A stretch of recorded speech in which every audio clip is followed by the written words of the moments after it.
पुराण की कथा कर रही है। अमावस्या अधिक मास के 30 दिन पूरे हो रहे हैं। अमावस्या का दिन था, दूसरे दिन सावन का महीना वापिस चालू, श्रावण वापिस चालू होना था। दोनों का जब संजोग होता है, सावन के अधिक मास का जब संजोग होता है, विराम का दिन होता है। आपको कथा में भी पहले कहा, मेहमान तुम्हारे यहाँ रहते हैं जब तक बच्चों को कुछ नहीं देते हैं। मेहमान जिस दिन जाते हैं 200-500 रुपए बच्चों को दे जाते हैं। अधिक मास का विराम का दिन और सावन का वापिस मध्य का प्रारंभ का दिन वापिस हो जाता है। जब अधिक मास विराम होगा, सावन वापिस चालू होगा, उस दिन 33 कोटि देवता, यक्ष, गंधर्व, देवता, पितर सब उस दिन लुटाते हैं, संपदा देते हैं, वैभव देते हैं। और उस दिन भूल से भी अगर एक कनेर का फूल शंकर भगवान पर चढ़ जाता है तो जिंदगी का सारा भंडार बाबा भर जाता है। एक पुष्प, कनेर देखा है? पंचपुष्प शिव महापुराण की कथा बाची है पहले, उसमें कनेर के फूल का भी दर्शन कराया था। ये रोड के ज्यादातर लोग ये कनेर का जो फूल है ना रोड के बीच में लगा देते, क्योंकि उसको जानवर भी नहीं खाता, पशु भी नहीं खाता, पक्षी भी नहीं खाता, जहरीला इतना होता है, पीले कलर का होता है, लंबा। पितृदोष होता है, काल सर्प दोष होता है, वास्तु दोष होता है, उनको ज्यादा कुछ नहीं करना होना। महाराज एक बेल का फल लीजिए। क्या लेना है? बेल का फल, बेलपत्री का जो फल होता है उसको ले लो। उसके अंदर का जो गुर्दा होता है, अंदर का जो भाग होता है, उसको निकाल लीजिए और उस बेल के फल में आटा सेक कर उसमें शक्कर मिलाकर उसको उसके अंदर भर लीजिए। अमावस्या के दिन सुबह 10 बजे से पहले उस बेल फल में जिसमें तुमने पंजेरी भरी है, आटा सेक कर भरा है शक्कर के साथ में, उसको अपने घर में घुमाने के बाद में जिसको काल सर्प दोष बताया है, पितृदोष बताया है या वास्तु दोष का स्मरण बताया है, घर में सब दूर घुमाकर अपने परिवार का हाथ का स्पर्श कराकर पीपल के पेड़ के नीचे तक खड्डा खोदकर उस बेलपत्र के उस फल को दाब दीजिए, उस फल को उसमें दबा दीजिए। महाराज केवल एक अमावस्या करना रहता है, पितरों के दोष से मुक्ति मिलती है और हमारे घर के कार्य सफल होना प्रारंभ हो जाते हैं। कार्य की सफलता होती है, कार्य में सफलता प्राप्त होने लगती है।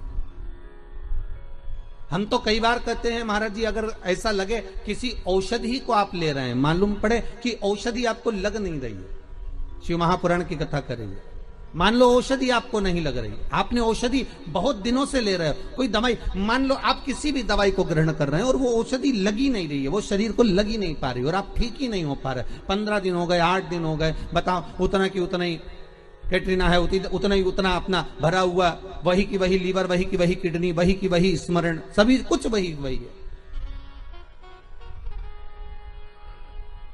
उतने की उतना ही। बीपी भी ऊंचा नीचा चल रहा है पर लेवल में नहीं आ रहा, शुगर भी लेवल में नहीं आ रही, तो प्रयास करा करो महाराज, बेलपत्री के फल का जो गुर्दा है, अंदर का जो भाग है फल का, उसको पानी में गला लीजिए और प्रदोष कम से कम प्रदोष नहीं हो और बीमारी जरा दवाई लगी नहीं रही हो तो बिना प्रदोष के भी कर सकते हो। उसको पानी में गलाइए, आधा घंटा पानी में, जैसे आपको सुबह मंदिर जाना है 10 बजे, तो सुबह स्नान कर कर कम से कम 6:30-7 बजे उसको पानी में गला दीजिए और उस बेले के फल का गुर्दा सा गला हुआ पानी शिव जी को ले जाकर समर्पित कर दीजिए। महाराज उस पानी में से थोड़ा सा 1 चम्मच पानी शिव जी पे चढ़ा हुआ लेकर आ जाइए।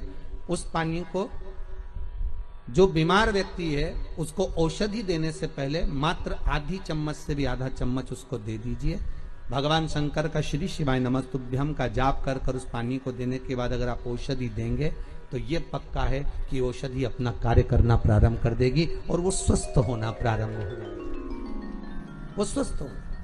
औषधि 7 स्थान शिवलिंग के बताए हैं जहां पर भूल से भी अगर कोई चंदन की उंगलियां लगा देता है, 7 स्थान ऐसे हैं जहां चंदन कि मात्र उंगलियां लगा देने से ही शिव पितृलोक के पितरों को मुक्ति प्रदान करके वैकुंठ लोक का निवास दे देते हैं। 7 स्थान।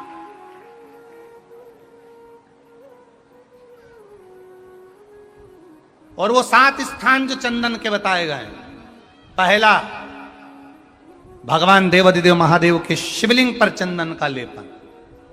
समझ लेना जरा बहुत अच्छे से। आपको लगता है स्वप्न में कोई मुर्दे दिख रहे हैं, या कोई जल रहा है, या कोई मर रहा है, या कोई चला गया है, ऐसा भय लगता है।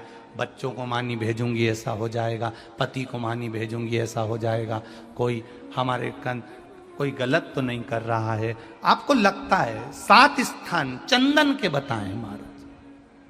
पहला शिवलिंग, दूसरा जहां गणेश जी का स्थान है, मालूम है ना सबको, जम के बोलो जरा, मालूम है ना सबको, जहां गणेश जी का स्थान है वहां अलग से गणेश जी बैठे, वहां नहीं। शिवलिंग में जलाधारी के ठीक सामने राइट में गणेश, लेफ्ट में कार्तिकेय, बीच में अशोक सुंदरी। तो पहला चंदन बाबा के शिवलिंग पर, दूसरा गणेश जी पर चंदन की उंगली, तीसरा षडानंद कार्तिकेय पर चंदन की उंगली, चौथा अशोक सुंदरी पर चंदन की उंगली, पांचवा जलाधारी पर चंदन की उंगली, छठा जो शिवलिंग का जल बह रहा है इसके ठीक विपरीत की ओर चंदन की उंगली, और 7वां चंदन नंदी के मस्तक के ऊपर जो 2 सींग लगे रहते हैं उस पर चंदन की उंगली। ये कब लगाई जाती है? या तो अमावस्या के दिन आपको लगता है कि हमारे पूर्वजों का उद्धार नहीं हुआ, हमारे पूर्वजों का कल्याण नहीं हुआ, कहीं अधोगति में कोई चला गया है, उसका बस एक बार, रोज नहीं जरूरत है, प्रतिदिन जरूरत ही नहीं,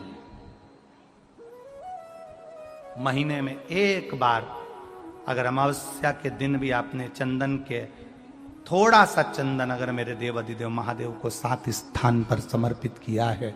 अशोक यहां पर वर्णन कर रही है, मैना, धन्या और कला की कथा कह रही है। तीनों ने सनकादि ऋषियों से मांगा।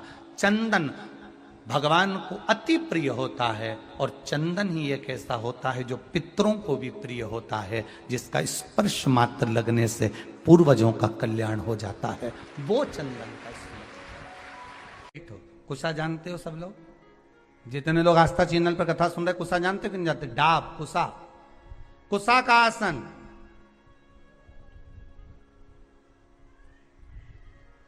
ब्राह्मण कुशा कब तोड़ता है?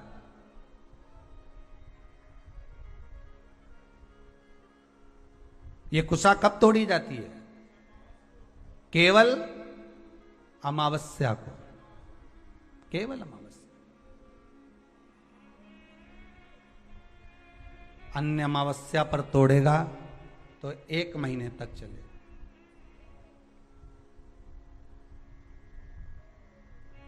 केवल महाराज, और भद्र अमावस्या को जो तोड़ेगा तो 1 वर्ष तक चलेगा। और कुशा तोड़ने का भी नियम है, कुशा लाने का भी नियम है, और उस कुशा का आसन पर बैठकर स्मरण करने का भी नियम है।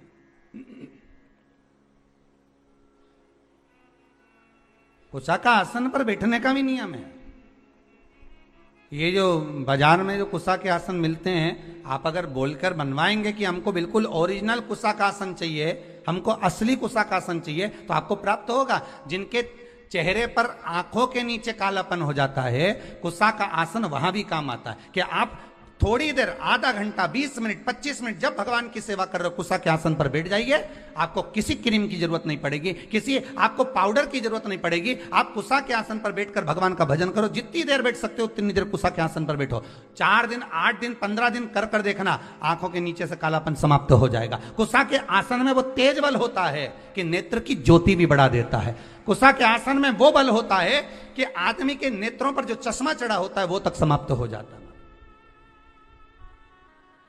पर लोगों ने कुशा का आसन हटा हटा कर आज के जमाने में नया नया ये सब मार्केट में जोरदार जोरदार आसन आए, टंगा रे कपड़े का आसन मिल रहा है, ऊन का आसन मिल रहा है, इसका आसन मिल रहा है, तो लोग लो, मना नहीं है, पर आसन पर भी तुम कुसा का आसन लगाओ। पर कुसा के आसन पर बैठकर जो तुम अनुष्ठान करोगे, कुसा के आसन पर बैठकर जो तुम भगवान चर्चा करोगे, उसका एक बल बढ़ता है। कुसा के आसन ग्रहण अगर पड़ता है तो परिवार में शास्त्रों में इसका वर्णन आता है कि गेरू, गेरू मतलब लाल चंदन। कौन सा चंदन? जम के बोलो जरा। लाल चंदन। ये गेरू तो बाद में आप लोगों ने उदर पे लगाना चालू करा, पर नियम ये है कि गर्भ में अगर बच्चा रहता है तो ग्रहण पड़ता है, चंद्र ग्रहण पड़े, सूर्य ग्रहण पड़े, तो जो नारी का गर्भ रहता है, भले वो 3 महीने का हो, 2 महीने का हो, 1 महीने का हो, 8 महीने का हो, 9 महीने का हो, 10 महीने का, नारी का अगर गर्भ है तो बुजुर्ग लोग भी कहते हैं, उनको ये भले नहीं मालूम होगा कि क्यों गेरू लगाते। गेरू नहीं, लाल चंदन की 3 रेखा नारी को अपने पेट पर खींच लेना चाहिए। क्या होता है तो कहा, बच्चा विपरीत पैदा नहीं होता, बच्चा स्वतंत्र स्वस्थ अच्छा पैदा होता है। पानी का मटका, हंडा, भले तुम्हारे घर में नल से पानी आ रहा हो, आरओ का पानी आ रहा हो, तुमने आरओ लगा रखा हो, और उसके नीचे एक छोटा सा हंडा, मटका, कुछ भी छोटा सा घड़ा, कुछ भी रखना जरूर चाहिए। रसोई घर में भले इतना बड़ा हंडा रखो, मटका रखो, घड़ा रखो, कलश रखो, पर रखना जरूर चाहिए। क्यों? उसमें पितरों का स्थान होता है। तो घर में, रसोई घर में कभी परिवार में किचकिच नहीं होती, क्लेश नहीं होता। अगर हंडा भरा हुआ है, हंडा खाली होते होते जब सुबह के समय पर पानी थोड़ा रह जाता है, उस घर में जहां हंडा आधे से ज्यादा खाली हो जाता है, शास्त्र कहता है, भविष्य पुराण कहती है, जहां पानी का हंडा आधे से ज्यादा खाली हो गया, समझ लेना दूसरे दिन रसोई घर में क्लेश जरूर होगा, यह पक्का। इसलिए हंडे की सीमितता देखी जाती है। मटके को, हंडे को, कलश को आधे से ज्यादा भरकर रखा होना चाहिए। भले आधे तक भरा रहे, पर आधे से नीचे नहीं जाए। उस घर में अब माताएं पूछती हैं, पंडित जी हमारे घर में बहुत क्लेश है, हमारी बहू सुनती नहीं, बहू के हमारी सास नहीं सुनती। क्लेश हो कहां से रहा है? जब तुम लड़की पसंद करके आई, उसका पांव देख के आई, 25 बार फोटो देखा, अपनी रकम तोड़वा तोड़वा के बहू को सोने की रकम चढ़वा दी, खुद ने अच्छी साड़ी नहीं पहनी, 10-10 हजार का सूट चढ़ा दिया, चुन्नी बेस, डब्बा दिया तैयार होने का, चप्पल दी नाप की, चूड़ी का नाप मंगवाया, इतना प्रेम, और घर पे आके जगदम्बा हो गई। कारण क्या है? इतना क्लेश कहां से आ गया? जब तुमने पसंद करी, तुमने देखी, लड़की वालों ने यहां देखा, लड़के वालों ने वहां देखा, जब एक दूसरे को देख के सब बात हुई है, संबंध हुआ, रात भर बात चली, फिर क्या हो गया? यहां तो रोज फोन लगाती थी, मम्मी ये वाली साड़ी तैयार कर लो। हाँ बेटा कर ले, ऐसी बात सास और बहू में चले। चूड़ी का नाप भेज दीजिए, चोली का नाप भेज देना, और मैंने डब्बा तैयार कर लिया है, मैंने वीडियो कॉल में दिखाया, देख ले, यही है। चप्पल भी लिए, ये भी लिया, चोटी भी ली, गजरा भी लिया, दुनिया का सामान लिया, शादी करी ने 2-3 लाख रुपए तो गार्डन में खर्च कर दिए, ने लोगों के खूब चटाया, 2-3 लाख रुपए खाने में खर्च कर दिए, गिफ्ट भी दिया मेहमानों को। जब इतना खर्च करा, इतनी जोरदार बातचीत थी, फिर आखिर 1-2 साल में ऐसा क्या हो जाए कि ये जगदम्बा ने ये कात्यायनी हो जाए? कारण क्या? वो कारण तो ढूंढो। अरे बोलो तो सही है कि नहीं है? कारण तो ढूंढो कि कारण क्या है ऐसा, कि क्या कारण हो गया। अब दोष दे नहीं कि माँ ने सिखा दिया होगा, और वो दोष दे, तुम तो अपनी माँ के ही हो, हमारी तो सुनो ही नहीं। अब वो इधर दोष, वो उधर दोष दे, ये दोष देने से कुछ नहीं हो, अपने कर्मों का दोष देखो। ने जरूर झांक कर देखना कि सवेरे सवेरे कहीं हंडा खाली तो नहीं मिल रहा है, पूरा नीचे तक तो नहीं चले गया, आधे से नीचे तो नहीं हो गया। मतलब घर में दूसरे दिन क्लेश तो होना ही है, भले कटोरी के चक्कर में, पानी के चक्कर में, रसोई घर के चक्कर में, रोटी के चक्कर में, चाहे दिन भर में कभी भी होगा, पर 24 घंटे में क्लेश होगा, वो पक्का है।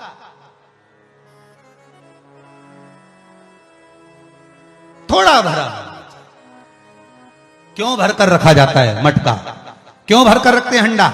क्यों कहा जाता है कि जिस समय वास्तु पूजन होता है, पितरों के लिए पूजन करी जाती है, तो हंडा भरा जाता है, नया कोरा मटका, नया हंडा वास्तु पूजन में भरा जाता है।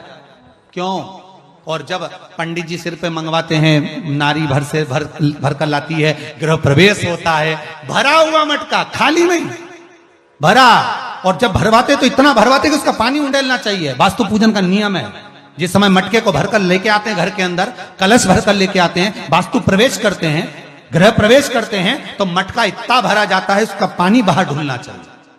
और जब लेकर आए तो झलकता हुआ पानी होना चाहिए। नारियल रखे, आम का पत्ता रखे तो पानी गिरता रहे। पर माताएं तो अपने फैशन में नहीं, डेंटिंग पेंटिंग कराए तो पानी गिर जाए तो वही नाराज हो जाए। बेचारा पंडित जी की हालत खराब कर कि तुमने इतना पानी क्यों भरा, कम नहीं भर सकता था हमारा पूरा। ये तो परंतु शास्त्र रीति क्या कर रही है, भविष्य पुराण क्या कर रही है, हमारी शास्त्र क्या कर रहे हैं कि पानी भरा हुआ जब चलता है, झलकता झलकता चले, घर में जब प्रवेश करे तो भगवान से यही प्रार्थना रहती है कि लक्ष्मी ऐसी झलकती रहे, इतनी कृपा कर दे। पर लोग, पंडित जी भी कह दिया अच्छे कपड़े पहनी बेचारी ने, पिन मिन लगाई हो, बढ़िया जोरदार पल्लू मल्लू लिए, तो अब डब्बा मब्बा भर के तैयार कर डेंटिंग पेंटिंग कर, बाद जब पानी गिरे तो कहीं तो बेचार पंडित जी भी कहे थोड़ा खाली करो पंडित जी, खाली करो। अब खाली करा, इतना भर दिया। अब वो मैंने आम का पत्ता, नारियल सब धर दिया। और ना वो झलके ना कुछ झलके, क्योंकि इसका अहंकार इतना झलके तो कलश की खाक झलके।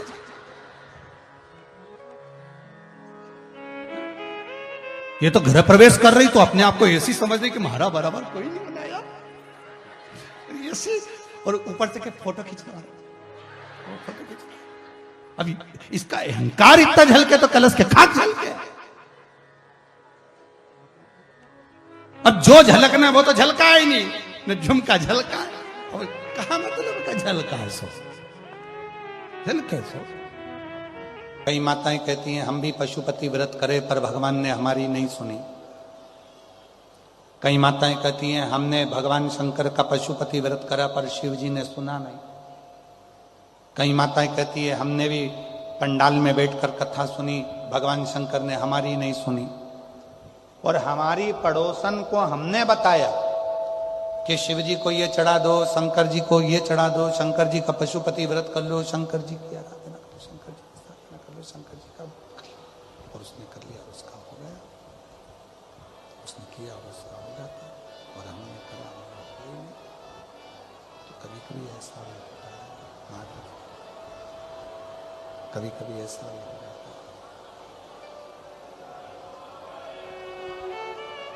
शिव की साधना, आराधना, शंकर की भक्ति, शिव का स्मरण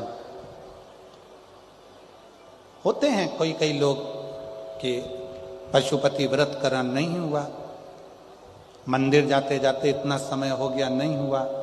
और कोई ऐसे होते हैं जिनको आपने कहा और वो मंदिर जाना चालू करे और उनका काम हो गया। कारण क्या है? जिसको तुमने बताया उसने तुम्हारे वचन पर विश्वास किया। तुमने पशुपति व्रत करा पर तुम्हारा विश्वास दृढ़ नहीं हो पाया। पार्वती जी ने भी तप करा, पार्वती जी ने भी साधना करी, पार्वती जी ने भी व्रत रखा, पार्वती जी ने भी अपने शरीर को कंकाल कर लिया, तप कर कर, साधना कर कर, व्रत कर कर पार्वती जी ने भी अपना पूरा नियम व्रत धारण करा। पर शंकर भगवान प्रकट नहीं, शिव जी प्रकट नहीं। और माता सती ने जैसे शंकर भगवान की तप साधना करना प्रारंभ करी, जैसे ही माता सती ने शिव जी की साधना, तो शिव पुराण कहती है कि जितनी साधना, जितना तप, शंभो शंभो शंभो शंभो शंभो शंभो शंभो शंभो, जितना तप सती माता ने किया, पार्वती जी से 1000 गुना ज्यादा तप माता सती करती, सती। और देखो उसका प्रमाण कितना है। सती जी का स्वयंवर दक्ष प्रजापति ने रखा, और माता सती का स्वयंवर जब दक्ष प्रजापति ने रखा, सूचना पहुंचाई,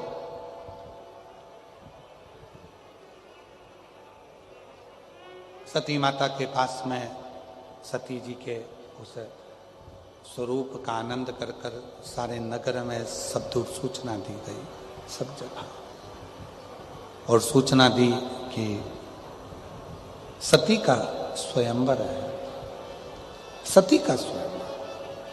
सारे देवता माता सती के स्वयंवर में आए। शिव जी को सती माता के स्वयंवर में आने का निमंत्रण नहीं दिया गया। भगवान देवाधिदेव महादेव को सती जी के स्वयंवर में आने का निमंत्रण नहीं मिला, और उल्टा दक्ष प्रजापति को मालूम था कि सती जी शिव जी की साधना करती हैं, शिव जी की आराधना करती हैं, भगवान शंकर की अविरल भक्ति को धारण करती हैं, शिव का भजन करती हैं। चाहते तो दक्ष प्रजापति सती जी का विवाह शिव जी से कर देते, शंकर जी से कर देते। एक पत्थर की मूर्ति भगवान शंकर की बनाई,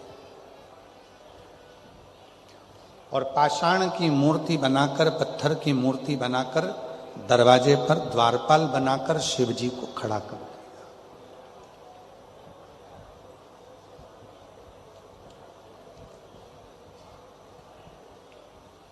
एक पाषाण की मूर्ति बनाकर, पत्थर की मूर्ति बनाकर, देवाधिदेव महादेव की पत्थर की मूर्ति बनाकर दरवाजे पर खड़ी कर दी। सारे देवता अंदर प्रवेश कर रहे थे। सबने देखा कि बताओ, ब्रह्मा जी अंदर हैं, विष्णु जी अंदर हैं, इंद्र अंदर हैं, गरुण अंदर हैं, वरुण अंदर हैं, 33 कोटि देवता अंदर विराजे हैं, पर शंकर भगवान की पत्थर की मूर्ति बनाकर दरवाजे पर खड़ा कर दी, दरवाजे पर मूर्ति खड़ी कर दी। तब सती मैया का भक्ति शिव जी के प्रति कितनी थी, सती माता का विश्वास शिव जी के प्रति कितना था, सती माता का भरोसा शंकर जी के प्रति कितना था। सती माता जयमाला लेकर आई, ब्रह्मदेव के सामने से निकल कर गई, विष्णु जी के सामने से निकल कर गई, इंद्र गरुण वरुण के सामने से निकल कर गई। इतने में सती माता के पास में जो उनकी सहेली चल रही थी, सखी, उसने कहा, सती, तेरे तू जिसको प्रेम करती है, तू जिसको स्नेह करती है, तू जिसका भजती है, तू जिसका भजन करती है, उन देवाधिदेव महादेव को तो इस स्वयंवर में बुलाया भी नहीं है।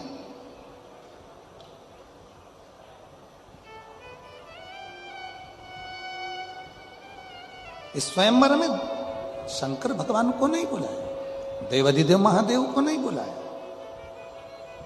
बल्कि देवाधिदेव महादेव की एक पत्थर की मूर्ति बनाकर दरवाजे पर खड़ी कर दी। इतना तो माता सती ने सुना था, पूरी सभा भरी पड़ी हुई थी, सती का विश्वास कितना पक्का था। सती माता ने सुना कि मैं जिसको वरना चाहती हूं उसको दरवाजे पर द्वारपाल बनाकर खड़ा कर दिया, वो दरवाजे पर द्वारपाल बनकर खड़ा हुआ। जिसको मैं वरना चाहती हूँ, जिसको मैं अपना बनाना चाहती हूँ, जिसको मैं प्रेम करती हूँ, वो दरवाजे पर द्वारपाल बनकर खड़ा हुआ। सती माता ने वो जयमाला को लिया, और सती माता ने जयमाला को लेकर, माता सती उस जयमाला को लेकर दौड़कर घर के दरवाजे से बाहर निकली, और जो भगवान शंकर की पत्थर की मूर्ति बनाकर अपमानित करने के लिए द्वार के पास में रखा था, दक्ष प्रजापति ने, सती माता ने उसी मूर्ति के गले में जयमाला पहना दी, और शिव जी उसमें से प्रकट हो गए। शिव जी उसमें से प्रकट हो गए, भगवान शंकर उसमें से प्रकट हो गए, भगवान देवाधिदेव महादेव उसमें से प्रकट हो गए। जरा विचार करिए, पार्वती मैया ने इतना तप करा, पार्वती माता ने इतनी साधना करी, पार्वती माता ने इतना तप करा, तो भी भगवान शंकर पाषाण में से प्रकट नहीं हो पाए। उनसे 1000 गुना ज्यादा तप, साधना, व्रत सती माता ने किया था, इसलिए एक माला पहनाते से ही भगवान शंकर भगवान की ये तप साधना करने वाली सती माता कोई साधारण नहीं है। साधक होते हैं, कई लोग कहते हैं कि महाराज हमने करा और हमको फायदा नहीं मिला, तो हो सकता है तुम्हारा विश्वास प्रबल